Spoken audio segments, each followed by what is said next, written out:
사도행전 4장 23절로 31절 말씀을 교독하겠습니다. 사도들이 노임에 그 동료에게 가서 제사장들과 장로들의 말을 다 고하니 저희가 듣고 일심으로 하나님께 소리를 높여 가로되 대주제여 천지와 바다와 그 가운데 만유를 지은 이시오 또 주의 종 우리 조상 다윗의 입을 의탁하사 성령으로 말씀하시기를 어찌하여 열방이 분노하며 족속들이 허사를 경영하였는고 세상에 군왕들이 나서며 관원들이 함께 모여 주와 그 그리스도를 대적하도다 하신 이로소이다. 과연 헤롯과 본디오 빌라도는 이방인과 이스라엘 백성과 합동하여 하나님의 기름 부으신 거룩한 종 예수를 거스려 권능과 뜻대로 이루려고 예정하신 것을 행하려고 이 성에 모였나이다. 주여 이제도 저희의 위협함을 하감하옵시고 또 종들로 하여금 담대히 하나님의 말씀을 전하게 하여 주옵시며 손을 내밀어 병을 낫게 하옵시고 표적과 기사가 거룩한 종 예수의 이름으로 이루어지게 하옵소서 하더라. 다 같이 시작. 빌기를 다음에 모인 곳이 진동하더니 무리가 다 성령이 충만하여 담대히 하나님의 말씀을 전하니라. 아멘. 교회다운 교회, 우리는 그러한 교회를 사모하고 또 그러한 교회가 되기를 원하여 이렇게 힘쓰며 개혁하고 있는 과정입니다. 그런 교회가 어디에 있을까? 또 이렇게 우리가 살펴본다면 성경의 사도행전에 나오는 초대교회 예루살렘 교회라고 말할 수 있을 것입니다. 그렇다면 그 예루살렘 교회는 그 성도들의 모습이 어떤 모습이었을까?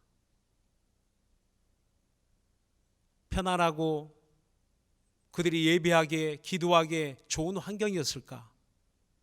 결코 그렇지 않다는 것을 우리는 성경을 통해서 보게 됩니다. 특별히 오늘 이 성경 본문에 나온 그 사건은 이제 예루살렘 교회에 어마어마한 그런 핍박이 몰아칠 때에 특별히 사도들이 또 예루살렘 공회 산헤드린 공회에 잡혀가서 또 신문을 받고 그리고 나서 그들에게 풀려난 직후에 지금 예루살렘 교인들에게 돌아와 그 사정 어떤 상황인지를 이렇게 이야기하는 중이거든요.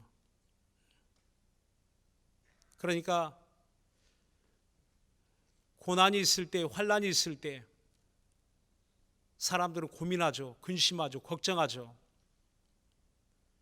그때 함께 할 수 있는 친구가 있다면 얼마나 좋겠습니까? 함께 할 수 있는 가족이 있다면, 이 문제를 해결할 수 있는, 또 같이 고민할 수 있는 그런 가까운 친구가 있다면 아마 그보다 더 좋은 일이 없겠죠. 큰 위로가 될 것입니다.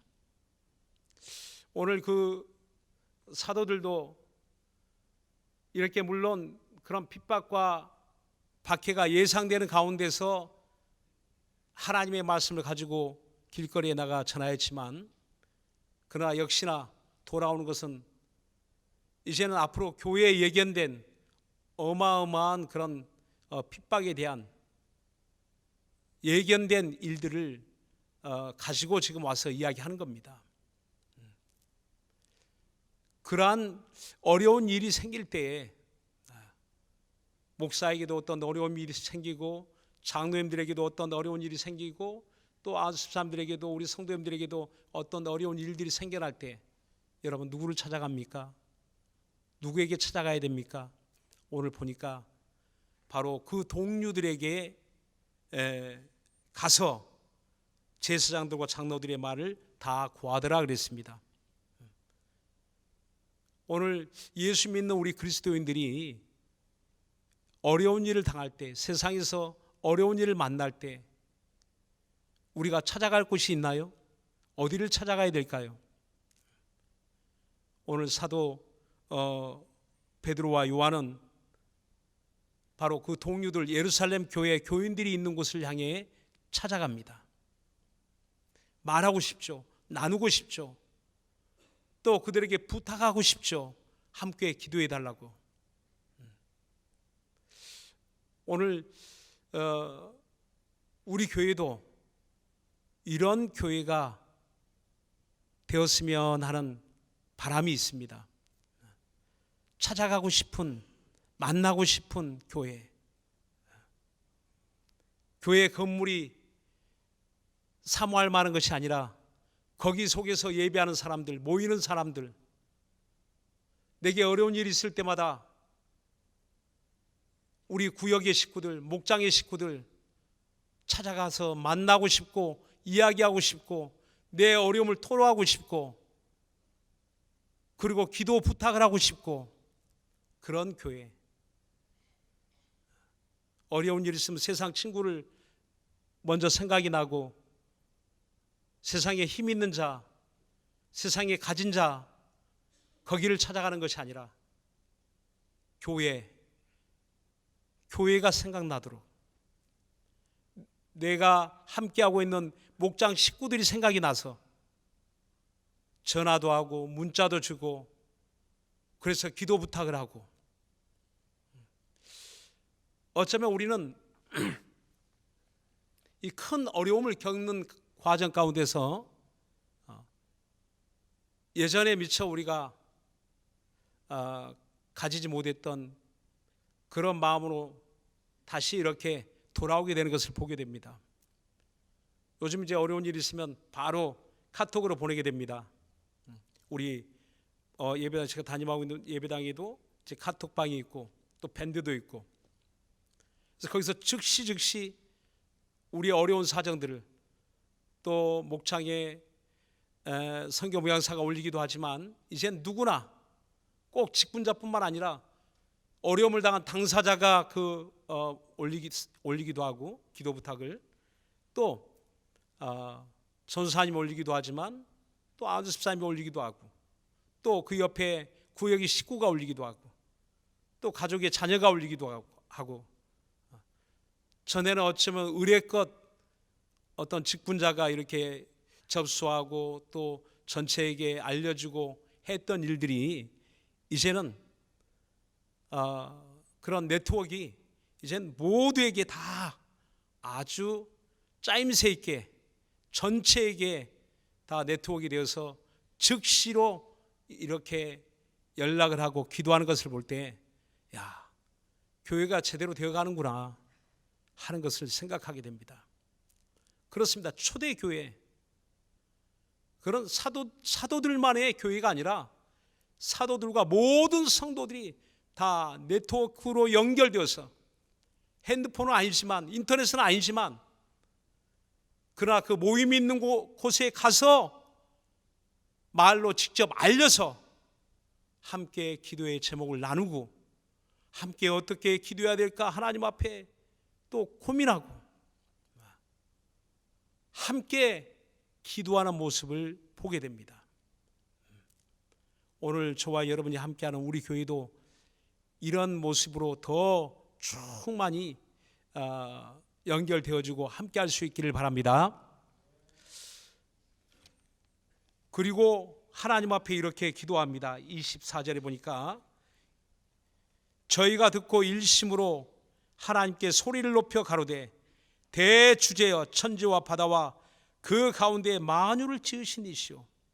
저희가 이 이야기를 듣자마자 하나님 앞에 이제 기도하기 시작합니다. 그때 기도할 때 그들의 그 마음들이 어쩌면 그 마음도 생각도 뜻도 다 다른 사람들이 다 모인 것 아니겠습니까? 그런데 힘든 일, 어려운 일, 그런 교회에 여러 가지 위협이 되는 일, 이런 이야기를 들을 때 그들의 마음이 완전히 하나가 됩니다. 흩어지고 나눠지고 깨어지고 무너지는 것이 아니고 오히려 교회에 어려운 일이 생겨나고 사도들이 엄청난 그런 박해를 받고 또 그런 유대인들 이제 산헤드린 공회의 그런 특권 계층의 유대 종교 지도자들이 모여 있는 71인으로 구성된 그 공회가 정치적으로 종교적으로 최고의 그런 지배 권력을 행사하고 있던 시대였습니다. 그러니까 그곳에 잡혀가서 끌려가서 그런 고초를 당할 때 얼마나 큰 어려움이 있겠습니까? 근데 이런 어려운 이야기를 들을 때 그들의 마음이 안 되겠다, 우린 다 흩어지자, 깨어지자, 이제 무너졌구나, 낙심하고 낙마하고 패배하는 그런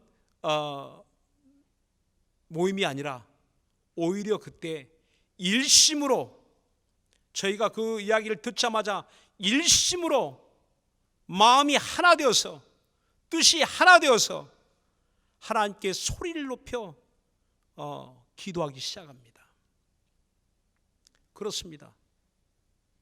힘든 이야기, 어려운 이야기,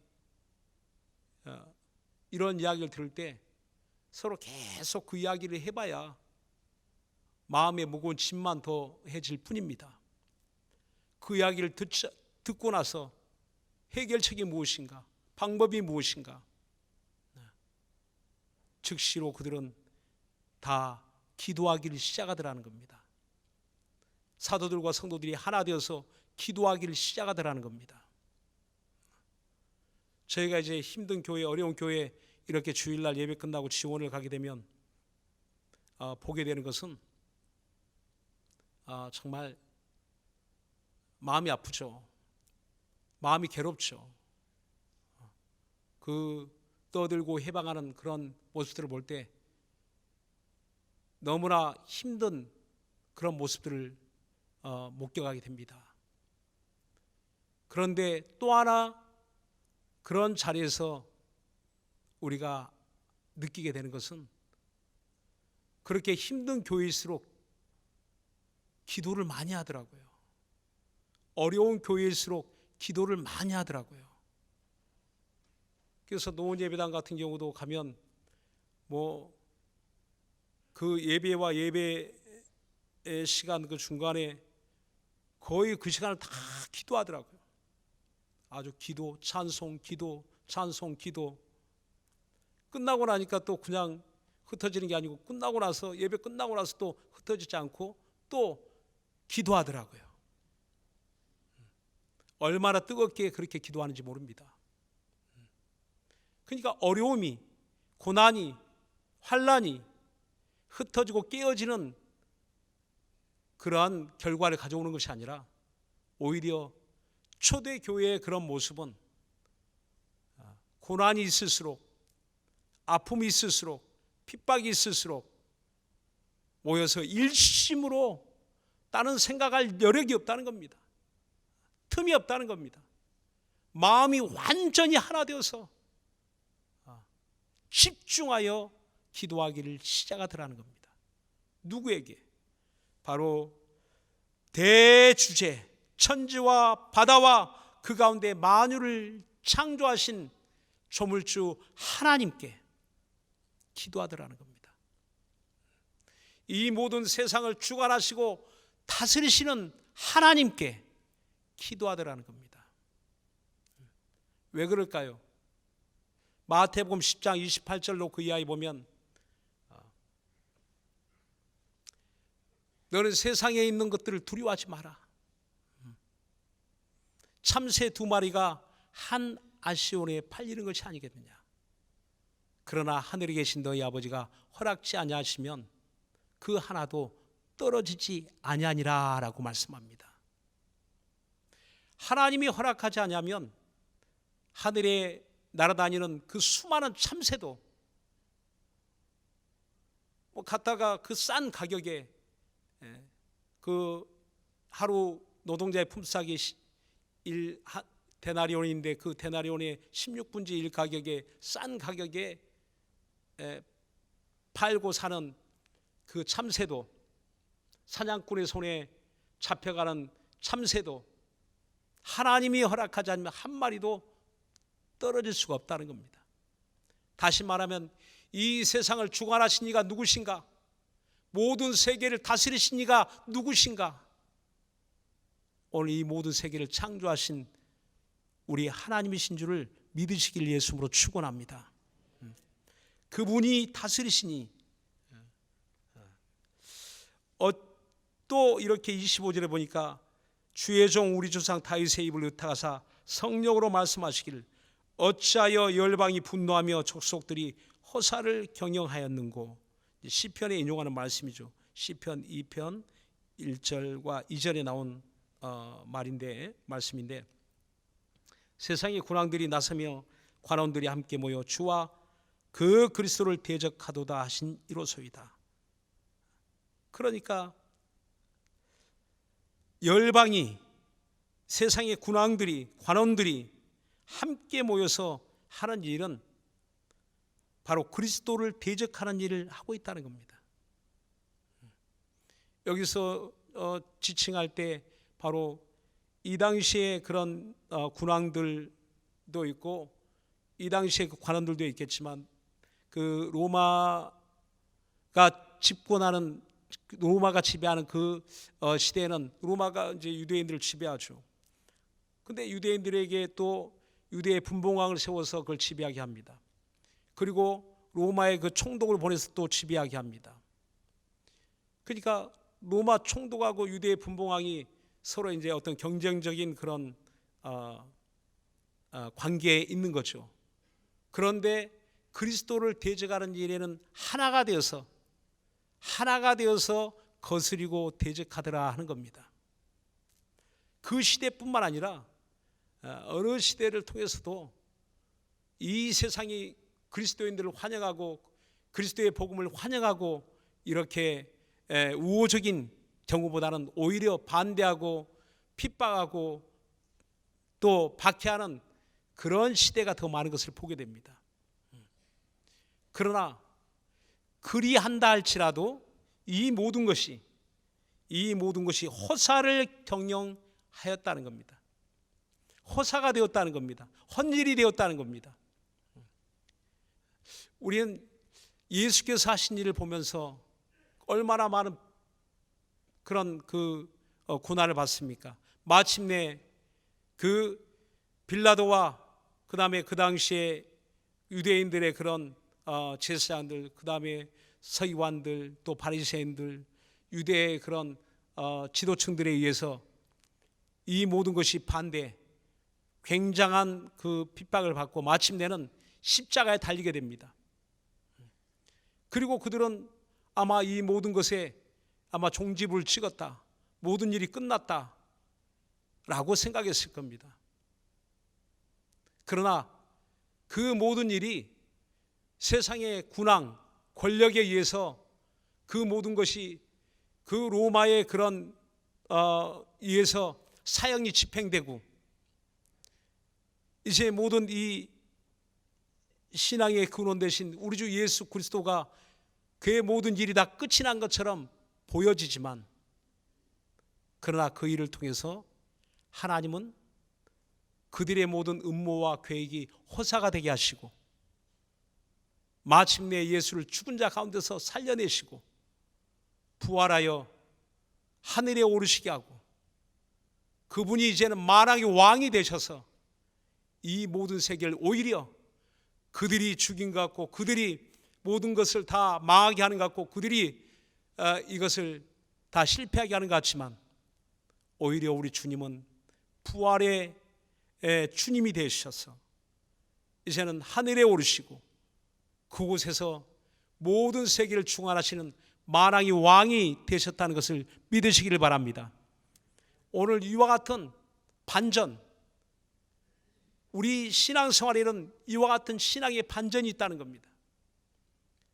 우리 눈에는 오히려 이 세상의 지혜로 반대하고 핍박하고 대적하는 것이 우리의 모든 걸 무너지게 하는 것 같지만 그렇지 않다는 겁니다. 오히려 그러한 악한 자의 악한 날에 하는 행위도 하나님이 이미 예정하신 그 뜻대로 이루어져 가고 있는 과정이라고 고백하고 있습니다. 이것은 하나님이 예정하시는 거라고 말씀하고 있는 겁니다. 그렇게 그 이스라엘 백성이 애굽에서 억압을 받고 애굽의 바로가 그들을 놓아주지 않죠. 그러나 성경에 보면 하나님 바로의 마음을 강팍케 하여 10가지 재앙이 내리기까지 놓아주지 않습니다.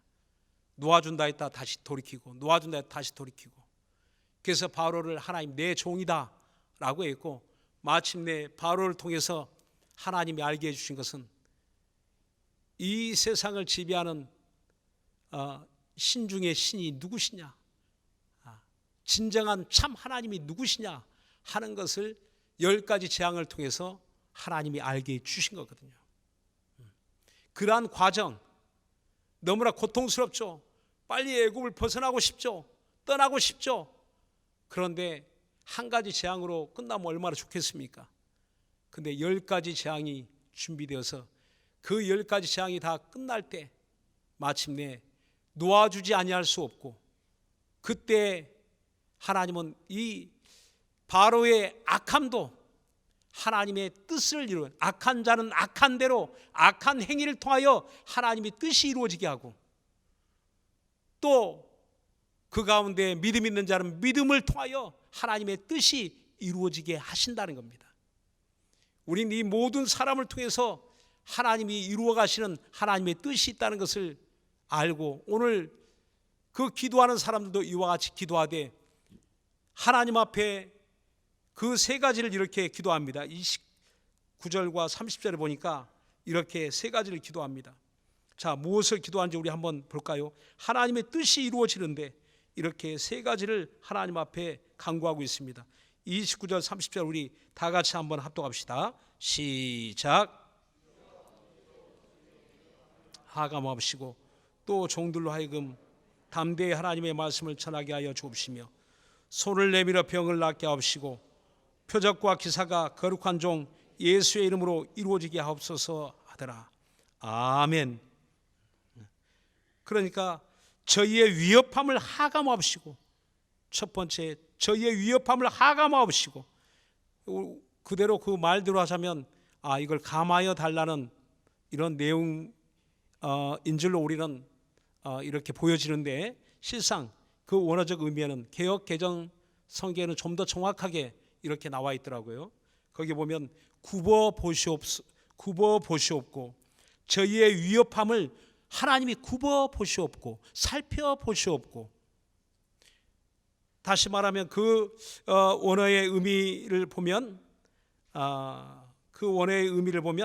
돌아보시고라는 뜻을 가지고 있습니다. 에페이데인이라는 헬라의 그 의미는 돌아보시고, 하나님이 돌아보시고,